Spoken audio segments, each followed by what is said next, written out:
Super. Eh ben, merci à tous d'être venus si nombreux, ça fait plaisir. Donc aujourd'hui, je vais vous parler de système de build qu'on dit scalable chez nous, chez Modus Create. Donc Modus Create, on est une boîte de consulting. On fait tout un tas de choses, mais dans le département où je suis, dans le build systems, on fait du Basel et du Nix, qui sont des technos un petit peu spéciales, un petit peu inhabituels, disons. Et aujourd'hui, je suis venu pour vous parler de Basel, mais de manière plus générale des outils de build scalable. Donc scalable, ça veut dire qu'ils s'attaquent à des codebases qui sont très grosses ou qui mélangent plusieurs langages de programmation. Et donc pour parler des concepts de ces systèmes, il faut voir les systèmes de build comme des systèmes de graphes avec des entrées et des sorties. Donc ici à gauche, j'ai mis une commande qu'on pourrait faire pour compiler donc un fichier C dans un binaire main en vert. Et si on y pense en termes d'entrée et de sortie, cette commande, elle a une sortie qui est le binaire main, et elle a une entrée qui est le fichier source main.c. Donc quand le fichier main.c change, il faut régénérer le binaire. Et le problème, c'est que souvent, en fait, dans les systèmes de build, il y a tout un tas de dépendances qui sont cachées sous le capot. Par exemple, est-ce que ici, vous pouvez me dire ce qui manque dans ce graphe de dépendance? Il manque deux choses. Alors ça, c'est la deuxième réponse. Pas mal. La première, c'est que déjà, il manque GCC. Parce qu'en fait, selon la version de GCC que vous utilisez, vous allez avoir des résultats qui sont différents. Et ça, dans certaines industries qui ont des normes assez élevées, ça peut être gênant d'avoir des résultats différents selon l'environnement. Donc moi, quand je vais utiliser le terme provisioning ici, c'est pour dire tous les outils dont on a besoin dans notre pass, grosso modo, pour générer nos artefacts, donc nos sorties, nos outputs. Ici, c'est un binaire. Des fois, les artefacts, ça va être une image Docker, ça va être des résultats de test, ça peut être différentes choses, mais c'est quelque chose qu'on produit. Et comme monsieur au premier rang l'a très bien dit, le deuxième problème dans ce graphe, c'est qu'en fait, il y a une dépendance cachée quand on compile du C, c'est que s'il y a un fichier header main.h, eh ben, il va être pris en compte quand même s'il n'est pas visible dans la commande de compilation. Et donc, euh, quand je parle de système de build scalable, je vais parler de correction et de rapidité, ça va être toujours dans cette idée que pour que mon build soit correct, il faut que les descriptions des dépendances soient complètes. C'est-à-dire qu'il faut que mon build capture bien toutes les entrées dont je dépends, qu'il en capture pas trop, parce que sinon, s'il capture des dépendances dont j'ai pas véritablement besoin, je vais avoir d'autres problèmes. Il faut qu'il capture exactement ce dont j'ai besoin. Et quand on a cette description qui est précise, on va avoir un build qu'on dit hermétique et reproductible. Donc hermétique, ça veut dire il dépend uniquement de ce dont j'ai besoin. Et dans ces cas-là, l'herméticité, c'est une condition en fait pour être reproductible. Et reproductible, ça veut dire si ça marche aujourd'hui sur mon poste, ça a une forte chance de marcher sur mon poste encore dans 6 mois, même si peut-être j'ai mis à jour, par exemple, la version de mon OS, ou j'ai mis à jour la version de header ou quelque chose. Et aussi, ça prend en compte la reproducibilité, ça veut dire aussi dans le temps et selon les postes. Si ça marche aujourd'hui, ça a de fortes chances de marcher dans le CI aussi, aujourd'hui et dans 6 mois et sur une autre plateforme. Donc quand je parle de reproducibilité, c'est dans ce contexte-là un petit peu plus large que juste la machine, ma machine locale de dev. Et donc, pour généraliser un petit peu ces concepts, je vais mettre plusieurs slides d'exemples. Et je pense qu'on a tous été dans ce cas où c'est un jour qui est cool. Aujourd'hui, j'ai une feature bien définie à implémenter, donc je suis en train d'écrire du code. Je suis pas en train de faire des réunions, tout ça, donc j'ai dit machin. Et à la fin, je build mon système. Donc là, j'ai mis comme commande make all, mais ça pourrait être mvn build all, quoi que ce soit. Et là, ça marche pas. Genre, je lance la commande et il se passe rien, le résultat change pas. Est-ce que c'est arrivé ça à certaines personnes dans la salle? Ouais. Et donc ça, en général, c'est un problème d'herméticité, c'est-à-dire que dans mon build, en fait, la chose que j'ai changée dans cette édition, elle n'est pas déclarée dans la liste des entrées de mon build. Et typiquement, alors ça va pas être en général un fichier source, c'est un petit peu plus fin que ça. Donc on a vu, ça pourrait être un fichier header. Des fois, ça va être un fichier de conf, ça va être un YAML, ça va être un JSON dont mon build dépend. Et en fait, il n'est pas déclaré. Donc du coup, quand je build, ça change rien. Alors ça peut être bénin la majeure partie des cas. Mais si on est en train de faire un hotfix pour réparer, je sais pas, un bug qui est en production, fixe sur la machine, chez moi ça marche, je pousse et en fait le CI il build la release, mais chez lui dans le CI cette dépendance elle n'est pas déclarée. Et là, pouf, en fait, on fixe rien. Donc ça peut être un problème qui est gênant. Et j'insiste en particulier selon les industries où vous travaillez, quoi. Si vous êtes dans des domaines, moi j'ai travaillé pour des clients critiques, pour des systèmes critiques, donc c'est des systèmes où si ça plante, les gens meurent, ou type avion, ou contrôle de centrale nucléaire, ou donc ça c'est des choses où c'est triste. Et il y a aussi les gens sont en général de mauvaise humeur quand on perd de l'argent. Donc c'est des systèmes financiers où si ça plante, les gens perdent de l'argent et là tout le monde est triste aussi pour d'autres raisons. Donc c'est dans ces industries-là où ces systèmes qui sont assez pointilleux sur le build vont être les plus intéressants. Maintenant, je veux montrer un autre exemple où la reproducibilité échoue. Et pareil, je pense que c'est quelque chose qu'on a tous vécu à un moment dans notre carrière et que c'est certainement, c'est même l'état courant de la plupart des projets, je pense. C'est que de temps en temps, le build est incorrect et on ne sait pas vraiment pourquoi parce qu'il y a tellement de facteurs dedans qu'en fait, on dit allez, fuck, je vais juste rebuilder tout. Et là, donc je fais un make clean, make all et maintenant ça marche. Mais on ne sait pas véritablement pourquoi ça marche pas à la base, quoi. Et on dit juste, bon, allez, de toute façon, j'ai pas le temps de chercher le problème. Et donc, les systèmes de build scalable, les Basel, les Pence et tout ça dont je vais parler, ça attaque aussi ce problème. Et en général, c'est une variation du problème des entrées non déclarées aussi.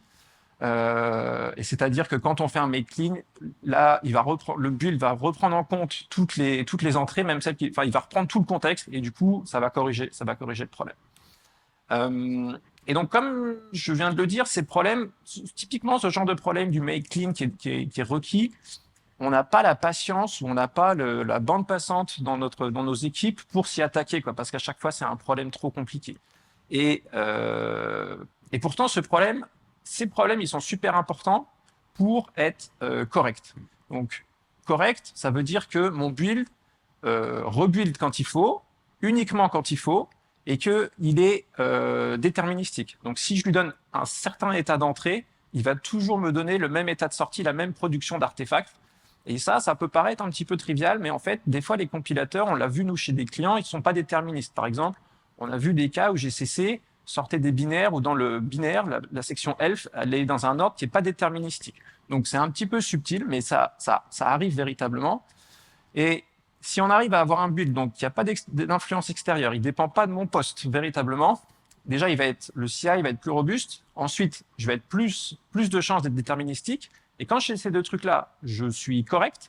Et la correction, on va le voir plus tard, c'est ce qui permet d'être rapide. Parce qu'en fait, une fois que votre build il est déterministe, vous allez pouvoir en mettre des parties en cache. C'est-à-dire que si, par exemple, sur ma machine localement, je fais un petit changement, je suis pas obligé de rebuilder toute la code base. Et donc, dans ce cas-là, il y a un cache local qui va servir. Et ce cache, il est robuste, il est sûr uniquement si je suis correct et si je suis déterministe. Parce que si je suis pas déterministe, il faudrait techniquement que je rebuild tout à chaque fois.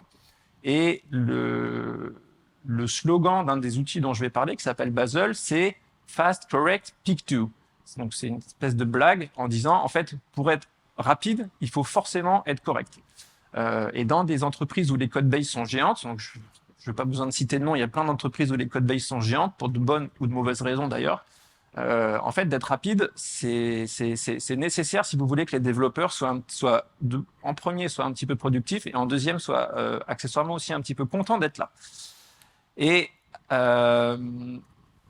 donc, tout ça, c'est assez difficile à atteindre en vrai. Si on veut avoir des builds qui sont corrects et déterministes, à la fois chez moi, chez mon collègue qui n'a pas la même machine, le CI qui n'a peut-être pas la même plateforme, et peut-être aussi les clients chez eux, ils buildent eux-mêmes leur logiciel, c'est compliqué en fait. Et donc, pour en fait atteindre cet objectif, ces outils dont je parle, les Basel, les Pence, les Buck2, ils font du build dans des sandbox. Donc typiquement, une version très simple du sandboxing qu'ils font, c'est qu'au lieu de builder dans votre répertoire courant, ils vont copier tout votre code source dans /tmp dans un répertoire temporaire et ils vont builder à cet endroit-là. Et comme ça, si vous avez un cache dans votre répertoire courant, il ne va pas en dépendre. Si vous avez un fichier qui n'est pas dans Git dans votre répertoire local, il ne va pas en dépendre non plus. Et c'est comme ça que vous allez attraper les erreurs d'entrée non déclarée. Parce que si l'entrée elle est dans votre répertoire courant, mais que le build, il la connaît pas, il va pas la copier dans la sandbox, et donc le build dans la sandbox va échouer. Donc en fait, le sandboxing, c'est une manière de faire échouer les builds qui sont incorrects. Et je ne vais pas rentrer dans les détails, il y a plusieurs manières de faire des sandbox. Ça peut être, comme j'ai dit, un répertoire temporaire, ça peut être, je vais dans un répertoire temporaire, je fais des liens symboliques vers mes sources ou je les recopie. Il y a plusieurs techniques qui ont des compromis entre performance et sécurité. Mais l'idée, c'est que ça va être ces bulles dans les sandbox, ça va vous permettre d'atteindre les propriétés que j'ai décrit plus tôt.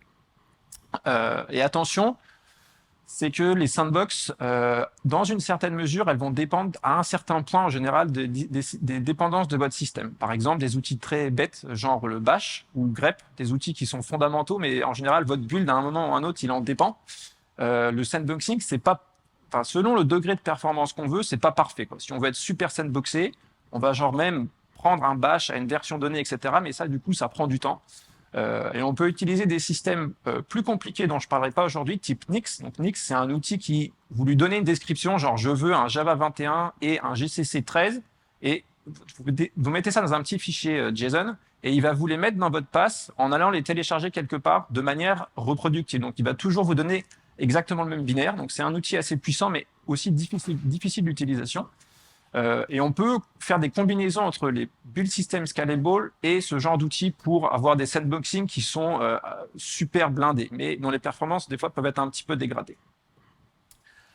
Et donc, j'ai donné plusieurs noms jusqu'à présent, et je voulais mettre un slide pour rendre ça un petit peu plus concret.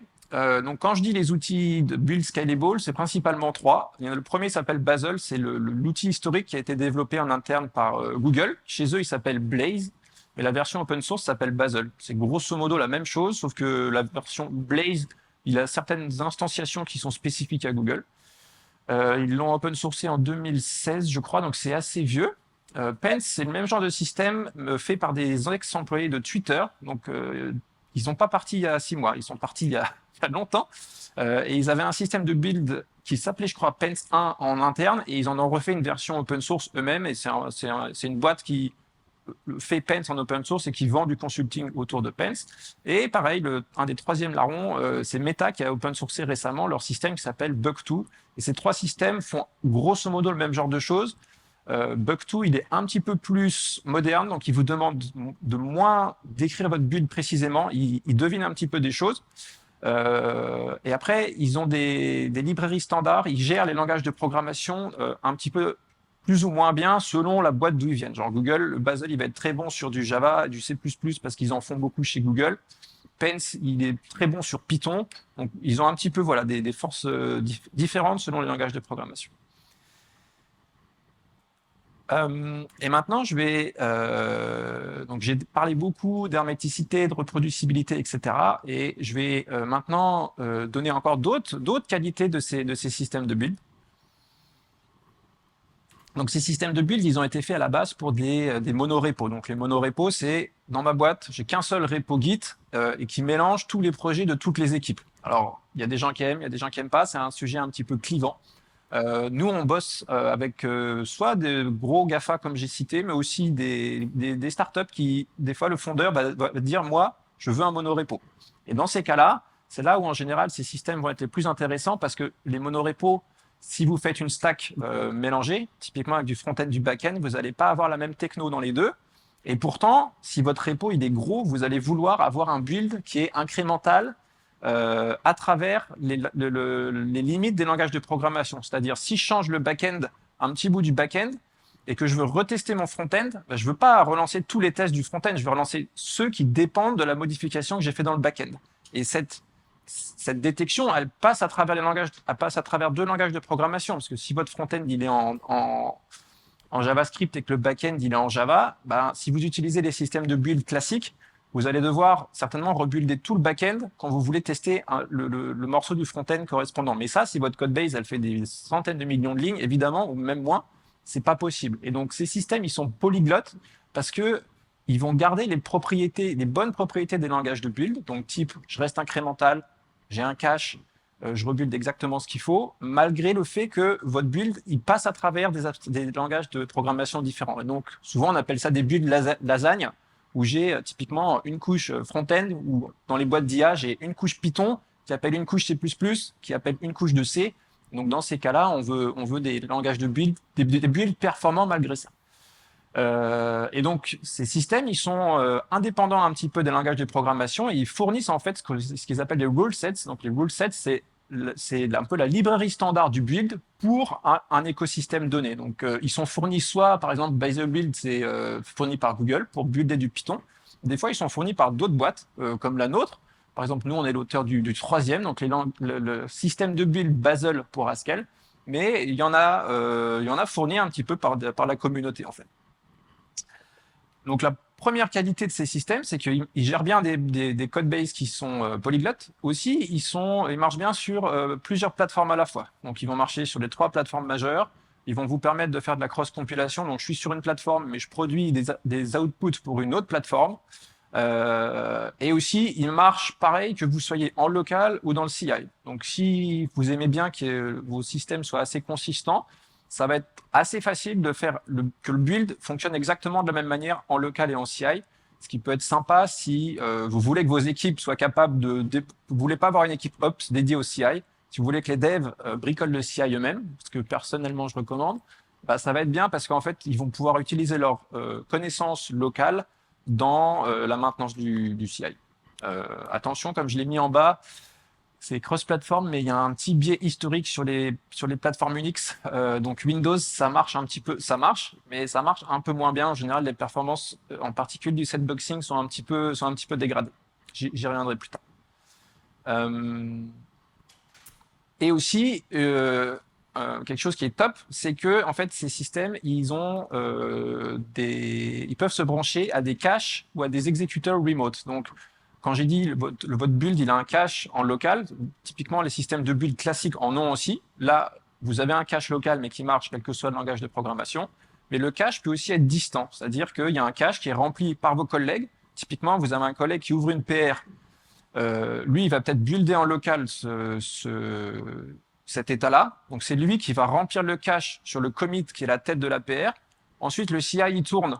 Si vous avez autorisé que le CI réutilise le cache rempli par les développeurs, le CI va être super rapide parce qu'en fait, il va juste télécharger les résultats du cache. Et qu'ensuite, quand la PR est mergée, bah vous, c'est pareil. Si vous voulez récupérer la PR et vous builder chez vous, en fait, ça va pas builder, ça va juste télécharger du cache. Donc, c'est un compromis en fait entre vitesse de votre réseau et vitesse du build local. Si vous avez une connexion super rapide mais que vous buildez des trucs géants, en général, ça va être mieux de les récupérer du cache. Et là, j'ai cité l'exemple un peu idéal où tout le monde peut récupérer dans le cache, le CI récupère du cache développeur. C'est un peu l'idéal, mais il y a aussi ce fonctionnement est configurable. Donc en fait, vous pouvez souvent dire le CI peut remplir le cache et les développeurs peuvent télécharger le cache. Mais les développeurs ne remplissent pas le cache eux-mêmes parce que si vous avez des acteurs malveillants, ça peut être gênant. Et à nouveau, ce dont j'ai parlé au tout début, les propriétés d'herméticité et de reproducibilité, ça joue vachement sur le fait que ces features remote vont fonctionner. Parce que typiquement, si vous remplissez le cache avec votre machine, mais que le build il dépend de votre état local, et ben en fait, si quelqu'un télécharge le résultat dans le cache distant, mais bah, chez eux, ça va pas marcher parce qu'en fait, les artefacts dépendent de votre système. Donc, il faut que ces propriétés soient bien remplies pour utiliser les fonctionnalités de cache distant. Donc j'en ai un petit peu parlé, mais donc voilà, si votre build, il dépend de choses aussi qui sont non déterministes, donc typiquement, votre build, il dépend de la date. Genre, vous êtes en C, vous faites include __ date, bah, votre build, il se met à dépendre de la date courante, et du coup, si vous pouvez pas remplir le cache, si votre build dépend de la date. C'est bête, mais c'est un des trucs qu'on rencontre assez souvent la première fois qu'on installe ces systèmes. Et puis comme c'est des systèmes distribués, du coup, il y a des gens qui remplissent le cache, d'autres qui téléchargent. Bah, si ça se passe mal, c'est un petit peu compliqué de débugger, quoi. Après, il faut mettre en place des systèmes de suivi de qui a fait quoi dans le cache. Parce que quand on se rend compte que le cache est mal rempli, après, il faut trouver pourquoi. Donc, ça peut être compliqué. Faut pas se le cacher. Mais ce qui est cool avec ces systèmes, c'est que pour ceux qui sont pas très fans du lock-in vendor, vous n'êtes pas lié à un système propriétaire. Ces systèmes, ils sont entièrement open source. Alors comme je l'ai dit, ils ont des forces et des faiblesses qui sont un peu liées à leur historique, mais vous êtes incité même à faire des PR dans les écosystèmes correspondants. Les communautés sont très accueillantes. Et avec le système de rule sets dont j'ai parlé tout à l'heure, en fait, vous pouvez avoir des systèmes de build un petit peu à la carte. Typiquement, sur l'écosystème front-end, il y a plusieurs règles pour JavaScript qui sont un petit peu en concurrence, donc qui marchent plus ou moins bien selon ce que vous faites. Donc, s'il y a des extensions qui vous plaisent pas, vous pouvez en prendre d'autres. Vous pouvez faire des PR et vous pouvez même, on le voit souvent nous chez des clients, qui écrivent eux-mêmes des règles pour leur comportement spécifique. Alors, je recommande pas ça parce que nous, en tant qu'experts, souvent on arrive et on se rend compte que les règles sont pas super bien écrites parce que c'est un vrai travail d'expert. Mais si vous êtes un petit peu aventureux, vous pouvez le faire. Et une fois qu'on a mis tout ça ensemble, donc on a un build qui est déterministe, reproductible, on a le cache, etc. Et ben on atteint un petit peu le Saint Graal, c'est-à-dire que quel que soit le changement que vous faites dans votre PR, la complexité de ce changement, la taille des builds et la taille des tests, parce que comme je l'ai dit au début, tout ce que je raconte, ça marche sur les tests. C'est-à-dire qu'on peut rendre les tests incrémentaux, on va exécuter uniquement les tests qui dépendent des changements qui ont été faits. Donc, quand on a tout ça, en fait, on a des builds et des tests qui sont toujours rapides, à peu près, quelle que soit la taille de la code base. Alors, évidemment, au début, il faut builder tout, il faut remplir le cache, etc. Mais une fois que ça c'est fait, vous avez des temps de build qui sont super courts.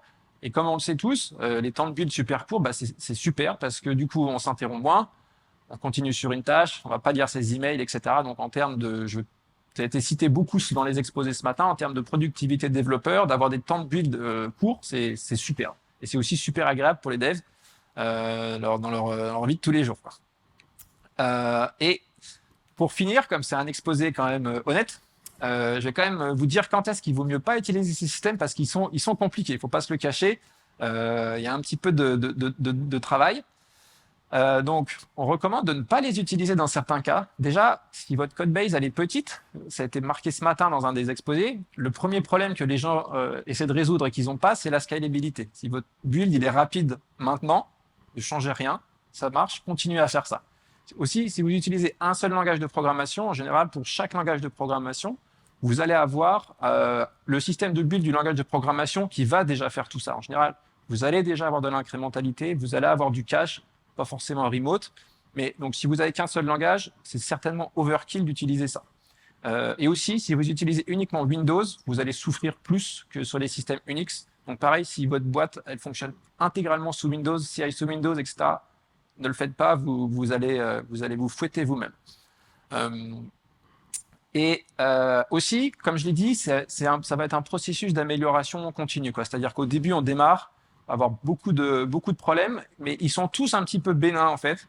Donc comme je l'ai dit, si votre build il dépend de la date, c'est un grand classique, bah, le build va pas être déterministe. Des fois, le build il dépend du nom de la branche, ou très souvent dans vos scripts de build, vous allez avoir des passes qui sont des chemins qui sont absolus.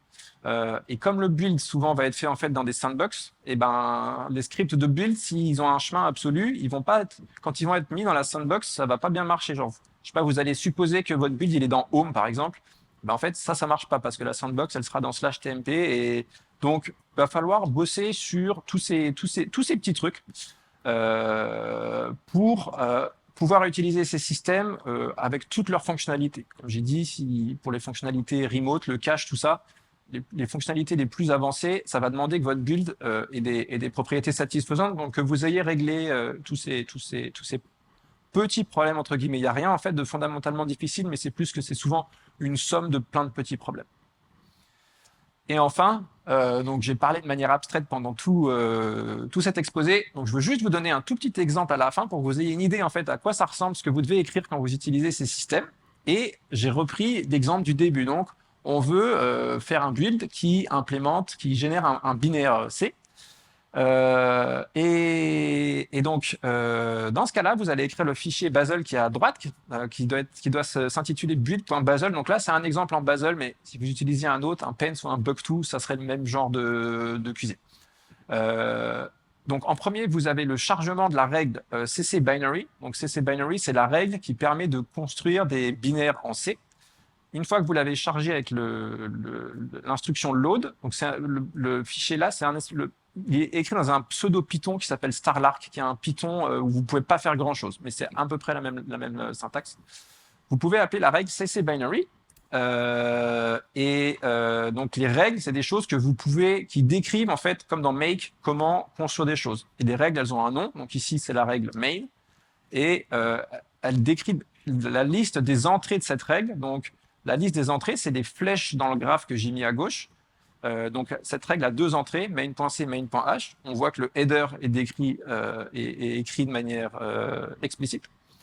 Et une fois que vous avez ce fichier-là, en ligne de commande, vous allez appeler ce que j'ai en bas, écrit en bas. Donc, Bazel build // de .main, ça veut dire appelle la cible nommée main à la racine du repo.